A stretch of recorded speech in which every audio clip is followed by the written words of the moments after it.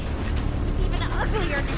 When Rose defeats the Brute, the masked Duke is greatly enraged and, like a sore loser, decides to dispose of Rose by summoning more Liquid Void and Face Eaters. Luckily, Michael finds Rose in time to tell her to jump into the Abyss. Why jumping into the Abyss took her to a deeper stratum, I have no idea, but maybe her increased connection to the Mutamycete within herself allowed this to be possible. Waking up in the next stratum, which is Beneviento's area, now controlled by Evelyn, Rose is told by Michael that the deeper she goes, the harder it is for her to escape, and that she must leave while she can. Rose doesn't want to leave until she finds the purifying crystal, which is pointless for her to say given that she doesn't know how to escape anyway. I don't know how many times I need to say this. She then reiterates her reasons for not leaving by saying she's tired of being a freak, she wants friends, and she wants to live a normal life. I wish she gave better reasons or phrased her statement in a different manner, because none of what she wants should really be worth going through dangerous situations like this. If she stated that she's come this far and might as well finish it, or if her background was expanded on more prior to this interaction, then her statement would either hold a bit more weight or I wouldn't think about it much. Instead, it just falls flat with its delivery. Relenting to her stubbornness, Michael allows Rose to continue searching for the purifying crystal. Further down the path, she finds various monkey dolls from her childhood relaying valueless messages from Evelyn. Again, how Evelyn is even in the Megamycete and why she has more of a hatred for Rose than for Ethan, I have no idea. We just have to accept that Evelyn's just here for some reason, and why these dolls specific to Rose are appearing here, I also don't know. Why did Evelyn even choose to base this stratum around Donna Beneviento's area? Is it just because of how Ethan hallucinated various things related to Rose and Mia while he was in Donna's house? It almost makes me wonder if Evelyn somehow learned about Donna through Ethan being in the realm of consciousness for 16 years, and she just decided to take inspiration from Beneviento when tormenting Rose. For all we know, the developers are trying to say that because Evelyn and Donna are equally sadistic and childish, it was going to cause Evelyn trying to copy Donna's methodology. Either that or the developers just decided to include Donna's area because of how popular her area was from the main game. Rose enters an elevator but is swiftly brought to the basement area of Donna's house after Michael's connection to Rose is disrupted by Evelyn. In this hallway, we can find a file from when Rose was little. In the Japanese version, on January 5th in an unknown year, Rose said that she was starting elementary school, which is something she's wanted to do for a long time, and that she was going to thank Chris for. It sounds like she made this entry when she was 5 years old, given that's the average age children normally start elementary school. But then again, Rose saying that she's waited so long to go to school would imply that she was delayed in actually enrolling in school, so maybe she enrolled at a later date compared to other children. But just as she had seen on TV and read about in books, there were a lot of kids her age, and while she was nervous about introducing herself, she was much more excited than nervous. She hopes she can make lots of friends and plans to talk with them tomorrow, but I guess she didn't do so, and it wasn't until January 8th that she worked up some courage and tried to talk with the others, but no one gave her a proper reply. The schoolwork was easy as she had already done all of it with Mia before, which implies that Rose was homeschooled for a bit before she enrolled in public school. It honestly would have made more sense for Rose to be homeschooled the entire time if criminal organizations like the Connections are around, and we know they're around in 2026 because of Resident Evil Requiem. Rose then points out that while the schoolwork was easy, she probably shouldn't be blurting out the answers right away, which is different to the English localization saying that she answers all the teacher's questions. She got this into her head because of a kid behind her saying something mean about her. She then mentions that when she's troubled or nervous, a white sweat comes out of her hands, which I don't really understand. I know mycelium in our world is typically white, but this color is not consistent with the black coloring we're familiar with regarding the mutamycete. Evelyn was artificially aged to be 10 years old, yet her mutamycete is black. But maybe this white sweat is related to Rose's unique biology and possibly to what is said on the amplifiers with the mention of a new variant. In fact, on June 28, 2026, I noticed how the mention of the white sweat is likely related to the white mutamycete tendrils that Rose uses against Miranda. So maybe Rose is indeed a new kind of mutamycete human. In fact, I do wonder if Rose's white mutamycete is meant to contrast from Miranda's black mutamycete as a representation of life and death. Maybe there was a symbolic meaning that the developers were going for as well. But that all being said, I don't really know why emotional duress is tied to an accidental discharge of this white sweat. Why introduce this concept for Rose when we've never seen other mutamycete infected individuals display this characteristic? On February 10th, a teacher warned Rose that it wasn't good to keep carrying around a dirty handkerchief all the time, which is vastly different to the English localization saying that the teacher yelled at Rose for always carrying a hanky and called her a baby. Some of the boys had called Rose gross, but she writes that she takes a bath every day and her clothes and handkerchiefs are properly washed. However, when the white sweat comes out of her hands, she has to wipe it off with a handkerchief, but when it won't stop leaking from her hands, she has no choice but to keep holding the handkerchief against her hand. Now this next part I'm unsure of with regards to the translation, because when I used Google Translate, it said that Chris told Rose that the white sweat wouldn't make anyone else sick, yet with a different translation software, it said that Rose had told Chris to tell the others that the white sweat doesn't make other people sick. I feel like there's a problem with both translations because for one thing, it really doesn't mean anything for Chris to tell Rose that her white sweat can't make anyone else sick, but at the same time, Chris telling the teacher or other people that Rose's white sweat can't get anyone sick is also problematic, given that he's almost giving away that something is off about Rose biologically. Furthermore, in the latter case, if Chris is giving away that Rose has problems, that could potentially give criminal organizations like the Connections a way to track her. Once again, it makes no sense to enroll Rose in public school if criminal organizations might come after her and Rose's white sweat is giving her away. On April 4th, a kid named Lucy talked with Rose for the first time, saying that she's always wanted to be friends with Rose and that they would have lunch together starting tomorrow. Lucy's friend Catherine would also be introduced to Rose. This is obviously not a genuine friendship, and Lucy is trying to lure Rose into a bullying trap. This ends this file. Proceeding on, Rose finds another fake purifying crystal and has her weapons taken away by Evelyn somehow. This then begins a series of childish games that Evelyn has perverted to suit her sociopathic tendencies in order to mess with Rose and make her think she'll get the purifying crystal. The games include Doctor, dolls, statues, and hide and seek. Doctor has Rose cutting open her childhood doll to gain a key item, which doesn't faze her in the slightest given that she doesn't even recognize the doll. Dolls has Rose using figurines modeled after her childhood bullies, Lucy, Catherine, and Jimmy, in order to create scenes where they're bullying a figurine of Rose. There's even a figurine from Resident Evil 7 that's meant to represent Evelyn, and it's used in a scene where Rose's figurine is burned, showing how much Evelyn hates Rose. Creating these scenes only serves to annoy Rose, given that she's gone through real bullying before. Statues has Rose avoiding dolls of Mia while trying to get a fuse for the elevator in a Weeping Angel scenario where looking at the dolls keeps them frozen. You can run for most of the sequence in order to get through it quickly. Hide and Seek has Rose sneaking past some dolls after Evelyn somehow shrunk her down to the size of a mouse. This sequence is amusing for me, and I especially like the cold, whimsical music that plays here. It really fits Evelyn's childish and sociopathic nature. I also like how the additional structures, furniture, and liquid void allow this area to feel like a completely different area, despite it being the same basement area from Donna's house. You can even see various Rose dolls being subjected to torture, which is a nice detail to complement Evelyn's hatred for Rose. I think this is probably the perfect time to talk about how I feel about Evelyn. I've always found Evelyn to be one of the most interesting villains in the series, and honestly, the Resident Evil series has never had a villain that could embody evil so perfectly like Evelyn does. Even though the cliched, demonic, supernatural little girl archetype has been used in media many times, primarily in lesser, rudimentary, psychological horror-based media, to the point where it's become a one-note and repetitive concept, the way the developers handled Evelyn in Resident Evil 7 and Village is far more interesting when factoring in her fungal nature and other designs. She really feels like the perfect representation of an evil born from an isolated residence, an evil that has festered underneath the superficial terrorist attacks and outbreaks and underneath the hubris of the other Resident Evil characters. There's definitely a lot about Evelyn that I need to talk about when I get to my Resident Evil 7 retrospective. Entering the bedroom, Rose is surrounded by dolls that not only insult her, but also briefly mention her dad. The rapid fire of insults sends Rose into a panic, forcing her to run. Luckily, Michael finds her and helps her escape. Taking a minute to catch her breath, Rose is confused with why the dolls were talking about her dad, even though she never met him. This prompts Michael to ask if she resents her dad, which feels a bit too sudden to ask. It almost makes it seem like Michael is interpreting the sequence that Rose went through as being a representation of some innate resentment she has for her dad, which Evelyn used as a way to frame the manifestations Rose encountered. That's what Michael's question feels like to me, and it's a bit odd since the prior sequences in the realm of consciousness have never been like that. Rose then says that she doesn't know what to feel about her dad since she doesn't know anything about him aside from how he died to save her. I'm surprised that in the 16 years since the events of the main game, Chris or Mia didn't already tell her about Ethan's experiences in the Baker incident and what happened to him after that incident. If Rose knows about Miranda and the Mutomycete, then surely knowing about her dad would also be important. I mean, it was likely through Ethan being entirely composed of E-type Mutomycete that Rose was able to inherit an important genetic component to make her compatible with the Mutomycete, so that should warrant her learning about her dad at some point. Rose then says that she often imagines what her life would have been like if he hadn't died, though she primarily focuses on her childhood rather than her teen years. She then wonders if he would have been there for her and been proud of her before saying that when she feels lost or afraid, she tries to imagine what he would have said to her. Michael then transports Rose to her old home from Romania as a temporary safe haven where she gets to experience some of her dad's memories from February 2nd, 2021, which is Rose's half-birthday. The experience allows her to feel her dad's love for her and the hope he had for her future, as she acknowledges in her diary. She also mentions that she hasn't seen her mom in ages, which I do find to be an odd inclusion. Why did the developers find it necessary to say that Rose had been separated from Mia for some time prior to the events of this DLC? Why set up Mia's status in 2037 like this and not even specify how long Rose and Mia have been separated? Does having Rose and Mia living together conflict with events set up in this DLC or the epilogue? I don't see how it would. And considering that this DLC is meant to be the end of the Winters family story, that would justify Mia getting some kind of presence in this DLC, but that's not the case. Mia is instead only mentioned one time in this DLC by Rose and not anywhere else. I feel like there was a behind-the-scenes reason and not an in-universe reason for why they decided to make Rose remark on her mom like this. After finding a letter from her dad that brings her to tears, unfortunately, Rose's happiness is short-lived as Evelyn breaks into the safe haven, drags Rose back to her domain, and reveals that she never had the purifying crystal and that it can only be found in a deeper stratum of the realm of consciousness. This is where Evelyn's anger as well as the music intensifies, truly representing how Evelyn was in Resident Evil 7. Having had enough of Rose and declaring that no one loves her as a way of projecting the lack of love she felt while in the Connection's custody in the Baker household and when trying to kill Ethan in 2017, Evelyn proceeds to try to kill Rose. She can't understand why, despite coming first, everyone only wants Rose, whom she considers to be beyond worthless. She then calls Rose greedy for having so many friends, which is another form of projection to remove any accountability from herself, given that Evelyn converted many innocent people into molded, took control of the Baker family, and tried to make Mia and Ethan her parents. Not only that, but she's directly contradicting herself, given that she said earlier that Rose had no friends and can't trust anyone. Evelyn's really showing how insecure insecure and pathetic she is, which are personality traits that only contributed to her vile nature. Cutting Rose off from the elevator, Evelyn makes this puzzling quote where she says this should have been her chance and that they were supposed to die and join her here. The Japanese version is equally confusing, as she says she was supposed to be loved, which is why she kept waiting for everyone to die. Both versions are confusing because they're assuming that Evelyn was absorbed into the Megamycete, but she never was. And you'd assume in the English version that she's referring to Ethan and Mia, but given that the Japanese version mentions everyone instead of just Ethan and Mia, it only adds more confusion as to who Evelyn is referring to. Michael comes in to prevent Evelyn from hurting Rose, which makes Evelyn wonder how he's here in the English version. In the Japanese version, she questions why he's getting in her way. Based on both versions, it makes it seem like Evelyn doesn't know who Michael actually is, which probably makes more sense in complementing Evelyn's belief that no one really joined her in her realm upon their deaths. Also, if Evelyn knew Michael was Ethan, then she wouldn't be saying that Rose didn't have any family or friends, which complements what I'm saying that she doesn't know who Michael is. Michael then leads Rose to another amplifier and tells her to weaken Evelyn using her ability so that he can take her down, beginning Evelyn's boss fight, which is an encounter that I like because of the tone, music, and Evelyn's voice acting. It all serves as a really nice callback to Evelyn's personality from Resident Evil 7. This boss fight is practically the embodiment of Evelyn's denial and is indicative of a child throwing a temper tantrum before finally feeling drained and helpless by the end. Such a decline is only made more severe due to how Evelyn was initially on a power trip when she was tormenting Rose. It's also interesting to consider that many of Evelyn's quotes during this boss fight link back to what she said at the end of Resident Evil 7, where she couldn't understand why everyone hated her. The fact that she's still holding on to that ego and negative emotionality is an indication of how much she is still stuck in place mentally after her death. She's too afraid to confront reality, which is why when Rose weakens Evelyn enough to allow Michael to incapacitate her, she breaks down crying, like she's not getting in her own way and temporarily accepting reality. She acknowledges how useless she is and says it's no wonder no one loves her. Her rage is then brought back by Rose's words, and she tells Rose that it's all her fault, which is the same thing she said to Ethan in Resident Evil 7. In a last-ditch effort to prevent Rose from getting what she wants, she prepares to unleash a powerful attack, only for Michael to physically manifest and knock Rose out of Evelyn's domain, telling her to not give up and to find the true purifying crystal while he holds off Evelyn, ending her sequence. Upon waking up in the deepest stratum, Rose comes to realize that Michael is her dad when thinking about his voice and vows to find the real purifying crystal. Along the way, she finds several assets from the previous strata, some strange black orbs dripping mold and other items, and an unusually large sclerotia set up over Miranda's lab. When Rose sees the large sclerotia, she senses something from there, which is probably the purifying crystal. I assume she's only sensing it now because of how her connection to her mutamycete has gotten stronger due to the amplifiers. That being said, you have to wonder why Michael couldn't sense the real purifying crystal and therefore identify which crystals were fake. If he could identify which sclerotia were real during the Masked Duke's game, then surely he could identify the real crystal. Rose then encounters Miranda, who has disguised herself as Rose to make her follow her. She then gets past a bunch of face eaters that bear more of a resemblance to her for some reason and uses her abilities to get under the sclerotia. Finding Miranda's lab, Rose witnesses the creation of a clone. You have to wonder why the clones are sent to the uppermost stratum to undergo a stress test if they're made here. And again, how these clones have the same desire to seek the purifying crystal as Rose when they have no latent potential is confusing, but there are several files to go over in this lab. This first file from Miranda goes over the Megamycete and its laws. In the Japanese version, it states that the Megamycete absorbs the memories of all living things it comes into contact with, but with the realm of consciousness, it seems to operate according to certain rules. The first rule is that the memories that comprise this realm are not necessarily faithful to reality, which is really confusing wording, and I'll talk about that later on in this file. The second rule is that only individuals who had acquired attunement to the mutamycete while alive can maintain their individual consciousness. So far, the only individuals we've seen that satisfy this rule are Miranda, Rose, and Ethan. Miranda then says that she was kind of aware of all of this through occasional revelations she witnessed while she was alive, which is slightly different to the English localization where she says that the Megamycete revealed all this to her through its visions. I do wonder if the revelations she's referring to relate back to when she touched the black mutamycete emanating from the Megamycete, causing her to be overcome with a large amount of knowledge and feeling the residual consciousnesses of all the dead people who had been decomposed and consumed by the Megamycete up to that point. But through perishing in the real world and being absorbed into the Megamycete, this has only allowed Miranda to gain greater insights into the Megamycete's mechanisms and feel that her years spent living were not wasted. This relates back to what I said before, where Miranda's knowledge of the Megamycete was rather limited between 1919 and 2021. She then says that the vast accumulation of memory she built up over the years has become an even greater power power within the Megamycete. Through making full use of this power, she believes it possible to interfere with the memories of others as well. This is definitely where the wording becomes confusing. I don't know what she means by memories. Is she referring to memories as a building block for the realm of consciousness? Is she talking about the environments, or is she talking about the people that have been absorbed into the realm of consciousness? And is she making this statement because of how she's lived for 100 years, so her accumulated consciousness gives her more leverage over the realm of consciousness compared to others? Is this power she's talking about related to how she was able to come up with a way to create clones of Rose, or to even spy on the real Rose somehow? The number of questions I'm having to ask because of how confusing this statement is a lot. She then mentions how finding and retrieving Ava's memories from the countless masses of memories within the Megamycete's network is challenging, before deciding to recreate her old method of creating a perfect vessel for Ava's memories by using Rose as a vessel, ending this file. The Japanese version of another file goes over an attempt by Miranda to edit and reconstruct a deceased person from the memories preserved within the Megamycete. The memories of those who have been dead for a long time tend to diffuse throughout the network and become mixed with the memories of others. As a result, extracting the memories of one specific individual is exceedingly difficult. This only further validates what I've said before with how reviving Ava was never going to work for Miranda, and she's probably carrying out this plan out of madness. Miranda had tried to fill in the missing portions of a person's memories using the memories of others. How that's even possible, I have no idea. Memories aren't exactly physical objects or DNA sequences, so what could she possibly be manipulating exactly? As a result of her attempt, the masked Duke was created, though he had distinctive facial deterioration, a warped personality with strong sadistic tendencies, and for some reason looked more like the Duke from the real world. The resulting breakdown and stability issues led Miranda to view her experiment as a failure and an unsuitable technique for creating a vessel. This ends this file. In the Japanese version of this other file regarding vessel synthesis, Miranda mentions that originally she had planned to duplicate Rose and use that clone as a vessel. However, some kind of interference was preventing a perfect Rose clone from being made. The Resident Evil podcast team assumes that the interference was Ethan, but I thought it was Evelyn given that Miranda mentions her in another document. I really have no idea what the developers think is the interference. But continuing on, as a result of this interference, what emerged instead were powerless husks that at the time Miranda considered unsuitable as vessels. The exact problem was unclear to Miranda, and she came up with 3 possible theories. She first said that the original Rose still being alive may be a potential interference, which I don't understand. How does Rose being alive and going about her daily business outside of the realm of consciousness have anything to do with what happens in the realm of consciousness? Is this maybe due to Rose constantly going through new experiences and changing as a person, so therefore her source material to the Megamycete may be considered in flux? Or maybe it's because of Rose being alive that her consciousness hasn't fully transitioned into the Megamycete's network. Miranda's second theory involves some kind of interference from within, which may relate to Evelyn, but it's unclear. And then her final theory relates to defects in the duplication protocol, which you could argue was going to present with defects anyway if it was inspired by her work on the Masked Duke. None of her theories could be the sole reason for why she's struggling to duplicate Rose, nor are they easy to address. As such, she still feels that if Rose were brought into this world and persuaded to become a vessel of her own accord, that would be the ideal outcome. The wording here seems to suggest that she wrote this before she was able to somehow spy on Rose and generate that hallucination of K. Or maybe she was able to spy on Rose but not generate that hallucination of K. I say this because of how the Rose clones resemble a 16-year-old Rose. If they're resembling a 16-year-old Rose, that would imply that Miranda could actually see what Rose looked like in the real world. Also, given that she describes trying to persuade Rose, that would mean that she considered Rose powerful and likely didn't think of using a purifying crystal to drain Rose of her abilities. This still doesn't explain if the purifying crystal was even a real thing to begin with, or why a purifying crystal in the realm of consciousness would even elicit an effect on Rose. Now, the rest of this file was possibly written sometime after the first initial pages, since she describes additional observations she made on the Rose clones. She says that the Rose clones, which are no different to experimental waste products, may begin to function in the same way as the real Rose if subjected to the appropriate stimuli. Holding on to a faint hope, Miranda decides to use the Masked Duke to stress test the Rose clones, ending this file. Also, after reading this file, Rose questions if Miranda has really been watching her all this time, which probably relates to Miranda spying on Rose. In the Japanese version of a recently written report, Miranda says that while she was conducting experiments to extract the memories of individuals, Evelyn somehow found her way into the realm of consciousness and threw Miranda's plan off course through her own selfish actions. Under normal circumstances, Rose would have cast aside all attachment to life and all of her abilities by now, which is where the Japanese version ends, but in the English version, Miranda adds that a new new passion burns within Rose, and she will have to extinguish that passion. Both versions of this file really don't make sense. Evelyn didn't really intrude upon Miranda's realm, given that she literally set up her own stratum above Miranda's stratum. And the fact that Miranda is only now acknowledging Evelyn's existence almost implies that Evelyn existed within this realm only after Miranda's death in 2021. And what does Miranda mean when she says that Evelyn threw her plan off? Evelyn was a lot closer to driving Rose to the point of despair compared to the Masked Duke. And was Miranda not aware of Rose falling into Evelyn's realm after the Masked Duke tried to kill her? How did she expect the flow of events to go? I don't understand. And why would Miranda say that under normal circumstances Rose would have cast aside her abilities by now when she made the Masked Duke use a fake purifying crystal instead? And if Miranda's saying this, does that mean the amplifiers were never intended to be used by Rose? It just feels like the chain of events envisioned by Miranda were much shorter than what's shown in this DLC. It's almost like Miranda expected Rose to connect to the Megamycete, and instead of going through the Masked Duke stratum or Evelyn stratum, she would immediately enter Miranda's stratum and go for the purifying crystal. Also, why does Miranda say in the English version that a new passion burns within Rose when regardless of whether Rose was feeling despair or not, she was still going for the purifying crystal in order to remove her abilities? Miranda already knew that Rose wanted to get rid of her abilities through the hallucination of Kay. None of this makes any sense. This is yet again another example of how the developers were clinically confused when designing the story and screenplay of this DLC in conjunction with a playable experience for Rose. And the self-contained nature of this DLC only gave more incentive for the developers to favor confusing scenarios. And speaking of confusing, as of July 3rd, 2026, I've only now realized that this ritual text has huge differences between the English and Japanese versions, and I have no idea why this is the case. The Japanese version of this text is this: O Black God, full and all-governing, now grant the creation of a new world. Bestow once more the blessings born of your black wisdom. May my beloved child, who was lost and scattered, be delivered and truly awakened from her empty slumber through the blood that has fallen upon this land. Do you see how different this is from the English version? The Japanese version makes a lot more sense and is more personalized around Miranda compared to people overall. And the fact that she's praying to the Megamycete to restore her daughter through the people that have been absorbed into it is more in line with Miranda's paternal desire than the English version. I will say, in both versions where she mentions the creation of a new world, I feel like this is implying that the realm of consciousness only existed once Miranda entered the Megamycete. Is this what she was referring to when talking about the vast accumulation of memories she built up over the years becoming an even greater power within the Megamycete? Maybe this explains why when Miranda dies, the realm of consciousness falls apart. I have no idea. Rose eventually finds the real purifying crystal, which somehow elicits a physical effect on her when it shouldn't, given that it's a manifestation created in the realm of consciousness. Rose's original goal with going into the Megamycete was to find the rest of Miranda's research that would likely lead her to the purifying crystal's location in the real world, but that was quickly forgotten about the moment she got to the castle. Miranda then shows herself to Rose. Knowing that Rose has her abilities drained, Miranda decides to gloat. She first says that Rose had become so powerful that she couldn't subdue her directly, which is confusing since Rose couldn't even do anything useful with her abilities prior to the events of this DLC, and she needed to use amplifiers to even make her abilities viable. And Rose's abilities not being viable also makes it seem like she had no hand in draining Miranda's abilities at the end of the main game, and that the whole draining process was done by the Megamycete or something. Miranda's quote also doesn't support my theory that she likely created the amplifiers as a way for Rose to be stronger so that she could serve as a better vessel for Ava's consciousness, and likely gain the ability to perform mimicry and assume Ava's form. Her quote definitely needed refinement. Miranda then says that she had to lure Rose into the realm of consciousness in order for Rose to willingly give up her abilities, which has been nothing more than a series of unfortunate random events that Rose has been going on, rather than anything that seems calculated on Miranda's part. Rose is confused with what Miranda means when she says she lured her into this realm, prompting Miranda to reveal that Kay was a hallucination she conjured in Rose's mind. As I explained before, this point makes no sense. What is the range of the Megamycete's connection to Rose? Is this process related to a mechanism similar to quorum sensing? If Miranda can conjure a hallucination of Kay in Rose's mind, why couldn't she do something more extreme to Rose's mind? Like try to take control of it in a manner similar to what Evelyn did with her victims? There are so many questions you could ask regarding this point. That's how confusing this idea is. As Miranda transforms and summons more of the Megamycete, Ethan shows himself, which surprises Miranda as she did not expect him to manifest at this deep of a stratum. While escaping with her dad, Rose questions why he never revealed his identity to her, to which Ethan says he didn't want to complicate things and wanted her safe, which I can accept as an answer compared to Chris's weak reasoning for why he never told Ethan the truth about Miranda masquerading as Mia. And we know how overwhelmed Rose can feel at times. He then apologizes for leaving her alone at multiple points in the realm of consciousness, but he was trying to find a way out. Escaping to what I believe is either a completely different stratum or the actual exit of the realm of consciousness, Ethan and Rose are intercepted by Miranda, forcing Ethan to hold her back. He tells Rose to leave, to go live a normal life and to make friends now that her powers are drained and no one will call her a freak ever again, which, as I've explained before, feels like such a minuscule desire. After everything Rose has endured with being hunted, fighting for her survival, and going through dangerous situations, the notion of simply making friends and living a normal life as her end goals feels so trivial by comparison. And abandoning her dad at this moment, someone whom she's never known about and who has helped her get through the dangerous situation she's gone through, just to pursue such petty trivialities like living a normal life and getting friends, feels so wrong. Again, if Rose's background was better expanded upon, her end goals of making friends and living a normal life after going through such precarious situations would have more weight. But even then, it still wouldn't remove how wrong it would be for her to abandon her dad at this moment. Her motivations for going into the Megamycete should have been changed entirely. The good news is Rose agrees with me, and after Ethan gets impaled by Miranda, she chooses to destroy the purifying crystal to save him. This is literally Occam's razor. There was so much confusion regarding this MacGuffin known as the purifying crystal that they could have written this DLC without it, as I've explained before. Rose regains her abilities and obtains some new ones to deal with Miranda, beginning her boss fight. Rose has the ability to dodge. She can absorb the projectiles that Miranda fires in order to refill her gauge, and she can summon a Megamycete tendril to stun Miranda. Miranda's moves are well designed, and if you have enough White Sage, you can keep Miranda stun locked by using your Megamycete tendril attack the moment she finishes transitioning into her flying form and keep shooting her, which will end her encounter quickly. That's really all I have to say regarding the gameplay, and I've already talked about some of the quotes in this encounter. Rose is briefly overwhelmed by Miranda, but Ethan passes on his power to her, allowing Rose to unleash a devastating attack to severely weaken Miranda. Having finally accepted who she is, Rose then wipes Miranda from existence entirely. With the realm of consciousness slowly deteriorating, a weakened Ethan calls out to Rose. Amazed by how much she's grown, he tells her that even though he's no longer alive and by her side, he's always watched over her. He apologizes for not being able to protect her, but Rose reassures him that he's always protected her, whether it be saving her as a child or protecting her now. But Ethan still feels guilty for depriving her of her chance to be normal, to which Rose counters back by saying it was her choice and that she doesn't regret it one bit. If she left him, she never would have been able to talk with him face to face, which is why he shouldn't feel guilty. Feeling proud of her and about to pass on, Ethan tells her that he loves her, and Rose does the same before the world around them begins to fade. Rose then awakens from seemingly sleeping on a chair when she returns to the real world. How is that possible? Rose connected to the Megamycete while standing up. There's no way for her to be in a chair. I'll be real, guys, just looking at this screenplay, it makes it seem like everything we went through was all just a dream, which is why there was as much confusion with events as there was. It's really sending the wrong message to the player by doing this. Ethan's ring also shows up in Rose's hand somehow, like it's some kind of neural residue from her time in the realm of consciousness. And I say it's an illusion because you can clearly see that Rose's hand is open and she's not holding anything prior to the ring showing up. I can't say I understand why they favor this kind of object to convey the connection Rose has with her dad. She's already wearing Ethan's jacket, the very same jacket that he gave to Chris before telling him to watch over and teach Rose to be strong. So that's already conveying the connection Rose has to her dad. But of course, Rose didn't know much about her dad initially, which kind of invalidates the significance of the jacket. They honestly should have made it where Rose only wears his jacket at the end of the DLC, and then maybe the wedding ring would have been used as a way for Rose to remember not only her dad, but also her mom as well. As of right now, it just feels kind of jarring to see this ring as an illusion rather than a real object with the way they've set up the screenplay. And what's also jarring is giving the exact same epilogue from the main game for this DLC. You'd think they would have provided an extended version of this epilogue as a proper payoff for investing time into this DLC, but they don't do that. Because of this decision, the epilogue is completely recontextualized, forcing you to perceive it from the confusing events we went through in the DLC. Like I said before, Rose was fine where she left off in the main game, since we could imply what likely occurred in the 16-year period between the main game and the epilogue that could cause Rose to express a lot of love for her dad and display knowledge of Evelyn as well. They should have based this DLC around something else, honestly. A week after her dad's birthday, Rose takes a bus to the cemetery where his grave is. She also has the Village of Shadows book for some reason. Both the main game and the DLC do not properly justify why Rose has this book. This book has no emotional emotional weight for her, given that her parents never read it to her. I get that the story of the book has the father saving his family's life from the witch in the end, but it makes no sense for her to be hanging on to a book that's specific to Romania. And given that the DLC doesn't even showcase this book, it further invalidates this book's existence. It's like this book is only here for the players and not for Rose, just to remind you of the book being shown at the start of the main game. Rose also has Ethan's wedding ring on her left pointer finger, which again is an illusion. As I explained before, it's like the developers designed this DLC as a way for Rose to feel more connected to Ethan and therefore justify why she's wearing the ring in the first place, but the execution should have been much better. Before she exits the bus, Rose sees a mother and daughter, which no doubt is meant to remind Rose of her mom as well. It's just a shame that Mia isn't shown in this DLC at all, and she's now estranged from her daughter for some reason. For a DLC that's meant to be a send-off to the Winters family, neglecting Mia is a puzzling choice. Rose lays some flowers for her dad and wishes him a happy birthday. She then apologizes for missing last week and says she had tests and all sorts of things going on, and that he would know what it's like, which I can't tell is related to school, her mutamycete infection, or Chris's operations. I ponder this because of how in the English version, Rose says talk of the goddamn devil when the agent comes, yet in the Japanese version, Rose gets annoyed by the bad timing of this agent's appearance. The English version makes it seem like the agent is directly related to the test she was doing, as why else would she say talk of the goddamn devil? Furthermore, if Rose is telling her dad that he would know what it's like, then it would seemingly link to Ethan's time in quarantine. It doesn't make sense for her to say this line in the English version in relation to her schoolwork, as it's not only redundant and unnecessary for a child to say that to a parent, but she's never grown up with her dad around. Furthermore, when the agent calls in to indicate he's found Rose, this indicates that Rose's visit to her dad's grave was unplanned. If this was unplanned, then it can't mean that Rose chose to visit her dad's grave after school or something. It probably means that she skipped out on some test with the organization Chris works for. And the fact that Rose and the agent are seemingly wearing the same earpieces on their left ears would also lend credence to the idea that the tests she mentions in the English version were related to something outside of school. But the Japanese version is more ambiguous and doesn't seem to connect the agent's presence to the test that she was describing. These quotes are quite puzzling to me personally. But before I continue on, I do want to acknowledge how similar this scene is with that scene in Resident Evil 6 where Helena visited her sister's grave and was then approached by Leon, Helena, and a couple of other agents to reinstate her into the DSO. Did the developers use that scene from Resident Evil 6 as inspiration for this scene where Rose is in a cemetery and is approached by an agent? If so, that's kind of interesting. The agent then tells Rose that they have a situation and she's needed before calling her Evelyn for some reason. Rose is justifiably angry with him for naming her after a sociopathic BOW, and he pitifully tries to say he was joking. What a conservative thing for this agent to say. Why he decided to offend Rose by saying this, I'll never understand. And given what Miranda said about Rose in the Japanese version of the main game, where she said that Rose inherited Evelyn's power, and also given the recontextualization provided by this DLC, where Rose and Evelyn are two separate individuals, there really is no logic as to why the agent paired Rose and Evelyn together. It's always been something that confuses me. Rose then says that she can show him things even Chris doesn't know she can do, which obviously isn't related to the ability she demonstrated in the realm of consciousness. This also isn't much of a threat when there's no mutamycete in the environment for her to manipulate. Is she saying that she's somehow able to generate mutamycete in a similar manner to Evelyn, or is this quote referencing the part where Miranda said that Rose would be able to manipulate the minds of people in the Japanese version? In the former case, I know she was generating that white sweat as a kid, but Chris said it wasn't infectious, so is it really that much of a threat? Pushing the agent aside, Rose moves to get into the car. The agent's unseen colleagues then report they have a clear shot, but the agent tells them to stand down as he can handle it and she's just a kid. So even though she's 16 years old, she's going to public school, and she's affiliated with Chris Redfield, Rose is still regarded as a potential threat that needs to be monitored and potentially terminated. I don't see how that makes sense, and you're telling me that these agents were somehow not around when Rose was in that park and talking with that hallucination of K9? That doesn't make sense. Rose is then annoyed with herself for getting angry, which makes me wonder if the agent intentionally offended Rose as a way to test her restraint, but I doubt that's the case. The agent then positively says she's a lot like her dad in the English version, and in the Japanese version, he says something on par with, "You're starting to look like him." I do find both versions confusing, given that the agent has likely never seen Ethan before, so how would he know what Ethan was like or how he looked? Unless he somehow saw Ethan in quarantine, but I doubt that's the case. Rose smiles at his remark and says, "I know," which again is probably one of the quotes that influenced the developer's decision to design the Shadows of Rose DLC the way it was. As they drive off, a mysterious figure comes out of nowhere and they seemingly stop to see who it is. is. Before we can see what happens, the game ends. Modders have been able to discover who the mysterious figure is through using a freecam mod, and apparently the mysterious figure is Ethan. That's just hard for me to accept because it just feels wrong. If the developers are going to convey that that was Ethan, you'd think they would show who he is to the player. To me, it just feels like they needed a dark, obscure figure in the distance to hide who he was, and instead of just making a separate model, they reused Ethan's model without his jacket to achieve that effect. I mean, they reused his model during Rose's intrusive memory sequence, which is odd considering that the intrusive memories were based around her bullies. I know people have tried to use the Shadows of Rose DLC to say that the mysterious figure is an apparition of Ethan, given that Ethan's ring manifested as an illusion for Rose, and that this is meant to be a happy ending for Ethan, but that also sounds ludicrous. I don't really see how being a mysterious figure in the distance is somehow a happy ending. And we know the developers aren't going to use Ethan in a future title, given that they said that the father's story is done. There really is no sense to why they included this mysterious figure, and I refuse to believe that it's Ethan. But this concludes this game and its DLC, as well as this much-needed remake of my first retrospective. You might think this game is rough around the edges with some of its confusing story and screenplay moments, but that's nothing compared to the shoddy quality of my original retrospective with its slow, poor commentary, improper mentalities, lack of insight regarding certain lore points, and outdated gameplay mentalities. And people want to say the idea of remaking something is bad. I'll never understand that. But back when I did my first retrospective, I was a bit too hard on this game compared to today. Through better understanding the lore, examining the Japanese version, re-evaluating my approach to sections, being exposed to Resident Evil 4 Remilk, refining my mentalities over the last 5 years, and embracing a proper remake of my first retrospective, I've come to enjoy this game to a much greater degree. While there is no denying that this game has many confusing moments with its story, screenplay, and lore, it doesn't detract from how much fun I have with this game on repeat playthroughs. The performance has never failed to impress me so much. The environment of Romania is really impressive. The set pieces are truly climactic and memorable, and going through this second experience with Ethan Winters, the legend of the Resident Evil series, with being a seemingly normal individual with no fighting experience, is a blast. I just wish the same could be said with the rest of the Winters family. Mia got an unceremonious end to her character, and Rose's journey is rendered flat by the self-contained and ludicrous events that take place in her DLC. But at least they didn't suffer as much with their writing compared to Chris, even if he did have some decent moments later in the game. Overall, Resident Evil Village is a good game that could have executed some of its ideas a bit better. That's really all I can say for this conclusion compared to my Resident Evil 4 Remilk retrospective. But my next retrospective will focus on Resident Evil Requiem, and that may be an interesting retrospective given how much I'll have to delve into the lore for that particular title. And you've already heard some of the criticisms I have about that game's lore. But aside from that, Resident Evil Requiem is a really fun game, and I can't wait to highlight this in the future. So stay tuned for that retrospective. Thank you very much for watching, and you take care now.